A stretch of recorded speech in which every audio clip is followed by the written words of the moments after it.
I'm going to go ahead and talk to you about some of your options for practicing word study or spelling. There are 4 of the choices I want to talk through. The first option is an open sort. An open sort means to take your words and put them into a table with columns. All the words will be on the table with the columns. And your goal is to maybe have 2, 3, 4 categories, not more than that. Look at the words and see how could you put them into groups. So in this case, I looked at the words and I saw that there were some words that had only 2 sounds, like s, ah, saw, and some words that had 3 sounds or 4 sounds, so I grouped them that way. I could take those same words and group them by, let's say, the number of letters, like as I did here, or what letters are used to make the sound. You can even see one way of grouping them on your spelling list.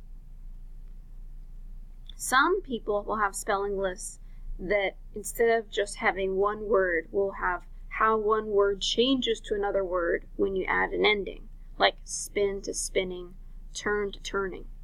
If that's the case, then when you do your open sort, you will include both forms of the word. So you see I have spin and spinning, turn, arrow, turning.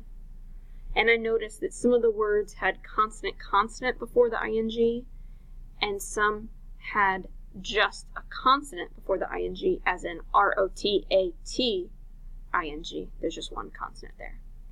Or at the bottom here, instead of grouping them by spelling pattern, I grouped them by kind of their meaning. And I kind of had some fun looking at it, thinking, okay, I think that smiling is a helpful thing to do. I think that helping is a helpful thing to do. I think rapping is a helpful thing to do. But I don't think kicking is helpful. Something like that. Another option is to do tiny or jumbo.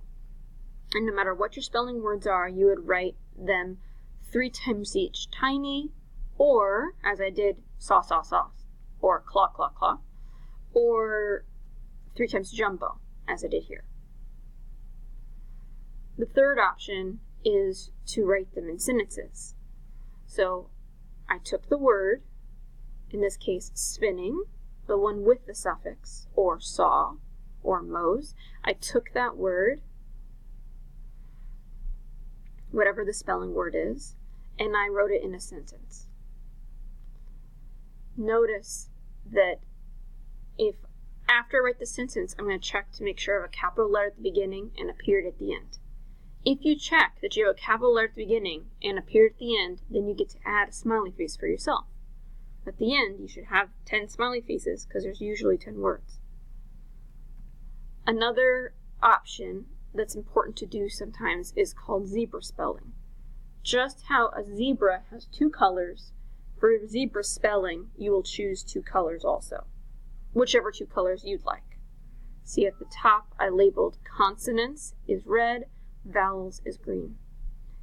What I did was I wrote the words in pencil first, and then I went back over them, and I went over the consonants with one color, and I went over the vowels with the other color. Remember, vowels are A, E, I, O, U, and sometimes Y, and consonants are all the other letters. This is very important because some of the spelling patterns, you need to be able to identify where the consonants and the vowels are, so you want to have practice doing this. Also, it's fun to use your markers. Those are the 4 spelling or word study activities that I want you to understand. If you ever need to come back and watch this video, you can, so that you can fully understand what the directions are.